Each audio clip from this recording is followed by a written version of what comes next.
Assalamualaikum warahmatullahi wabarakatuh, teman-teman mahasiswa. Pagi hari ini kita menginjak di pertemuan ke-10.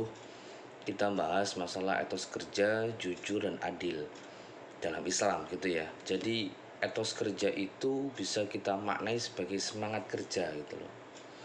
Jadi kalau kamu nanti kerja di instansi atau di lembaga, maka satu harus punya sifat etos kerja, semangat kerja dalam posisi apapun, ya, di bagian manapun, digaji berapapun dan dimanapun gitu loh. Jadi dalam Islam itu ketika kita dapat pekerjaan, satu pekerjaan, maka kita harus menjalaninya dengan penuh tanggung jawab gitu loh ya. Jangan digaji dikit kita malas, jangan digaji banyak kemudian kita semangat. Jadi Islam tidak mengenal sisi materi tapi mengenal sisi amanah, tanggung jawab dan sikap yang kita eh, yang kita lakukan untuk mengerjakan pekerjaan itu. Jadi esensi dari pekerjaan itu bagaimana kita bisa menjalani tugas itu dengan baik. Kalau kita bicara kondisi saat ini kan kamu sebagai mahasiswa, berarti etos kerja kamu sebagai pelajar itu bagaimana gitu. Jadi misalkan masuk kelas tepat waktu, mengerjakan tugas aktif ya, rajin, kemudian tidak telat, apa yang diperintah dosen itu dijalankan dengan baik. Itu namanya etos kerja versi pelajar.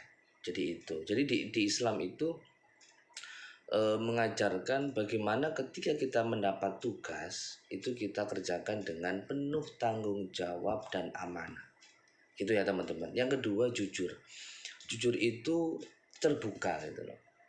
Jadi kita janganlah menjadi karyawan atau pegawai yang suka manipulasi data atau suka berbohong untuk keuntungan pribadi.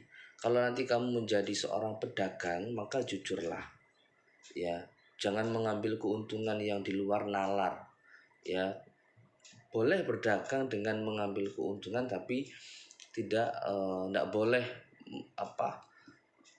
membesarkan keuntungan sehingga menyusahkan konsumen. Itu.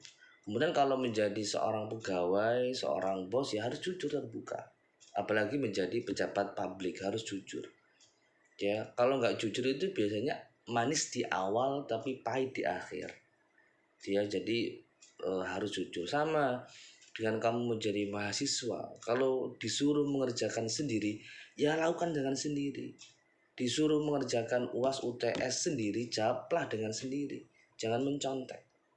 Gitu ya, karena kehancuran, kerugian itu diawali dari kebohongan itu loh. Ya, paling gampang gini loh, ketika kamu berbohong sama pacar kamu, mungkin di awal aman. Tapi ini nggak bisa berjalan lama. Dan itu sama ketika kamu membohongi orang tua, membohongi dosen, misalkan memalsukan tanda tangan kaprodi atau dosen. Itu mungkin di awal nggak ketahuan, tapi di tengah atau di akhir pasti ketahuan. Jadi kebohongan itu tidak bisa tidak bersifat permanen, sementara gitu ya.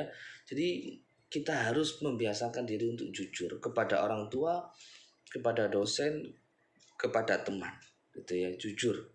Apalagi nanti kalau sudah masuk dunia kerja, sudah berbaur dengan masyarakat, jadilah orang yang jujur gitu ya, jujur ya, janganlah menjadi orang yang pembohong. Yang ketiga adil. Adil ini adalah profesional ya, profesional, kemudian proporsional. Jadi adil itu bisa menempatkan diri dengan baik. Misalkan kalau di rumah kamu memang sebagai anak dari ibu dan ayah kamu, tapi kamu di Undika kamu sebagai anak kami gitu loh, sehingga perintah kami ini harus kamu taati. Ya, jadi misalkan kamu di rumah menjadi anak sultan misalkan ya, di Undika sudah nggak ada sultan, semua sama mas, sehingga ya harus mau mengerjakan. Jangan gara-gara anak sultan, anak orang kaya nggak mau mengerjakan tugas dari dosen. Jangan seperti itu. Itu nggak ada. Sama nanti kalau kamu menjadi masuk dunia kerja, ada masalah di rumah, ya jangan dibawa di tempat kerja. Harus profesional, harus bisa menempatkan diri, ya. Jadi itu. Misalkan ada masalah di rumah atau ada masalah sama teman di luar dan teman itu kebetulan satu tempat kerja, ini jangan dibawa masalah itu di tempat kerja, ya kan? Kamu lihat para artis yang main film atau sinetron, kadang-kala mereka ada berseberangan atau ada yang nggak sependapat di luar, tapi ketika acting mereka berusaha untuk profesional. Jadi adil itu gitu. Jadi adil itu bukan kok sama rata, tidak. Adil itu bisa menempatkan diri secara baik, secara profesional dan proporsional. Ya, sesuai dengan ukuran gitu loh. Ya, jadi Islam itu untuk bab ini mengajarkan kita satu etos kerja. Yang kedua jujur. Yang ketiga adalah adil. Jadi ketiga sifat ini harus kita implementasikan baik saat kamu menjadi mahasiswa, berarti menjadi pelajar yang punya etos kerja tinggi. Jadi setiap ada tugas itu dikerjakan dengan penuh tanggung jawab. Kemudian jujur, artinya itu hasil pekerjaan sendiri. Kemudian adil, ini bisa tahu diri, maksudnya bisa membagi waktu antara jam kuliah sama jam bermain, atau jam kuliah, jam tugas sama jam istirahat atau jam santai gitu ya. Jadi kalau ini bisa difahami ya kita akan hidup dengan baik gitu ya. Tapi ini kan teori, kadang-kala itu susah gitu teman-teman. Tapi dengan teori seperti ini ya paling tidak bisa kita amalkan, meskipun tidak maksimal, tapi paling tidak kita bisa mengerti lah apa itu etos kerja, apa itu jujur, apa itu adil. Jadi sebuah kehancuran itu berawal atau embrionya itu dari satu sifat bohong, yang kedua sifat tidak adil atau dolim gitu ya, yang ketiga sifat malas. Jadi etos kerja itu lawan katanya malas. Kalau kamu menjadi pelajar malas, ya selamanya keberhasilan itu jauh dari kamu. Kamu menjadi mahasiswa pembohong, maka kepercayaan dosen atau kepercayaan orang itu akan jauh dari diri kamu. Kemudian kamu tidak bisa berbuat adil pada dirimu sendiri, suka zolim, ya zolim kepada diri sendiri. Maksudnya tidak bisa menempatkan diri dengan baik gitu loh. Itu akan jauh dari keberhasilan. So jadi etos kerja harus punya semangat dalam hidup, dalam belajar, dalam bekerja, jujur, ya harus terbuka. Apa yang benar disampaikan, apa yang salah juga disampaikan, jangan menutup-nutupi.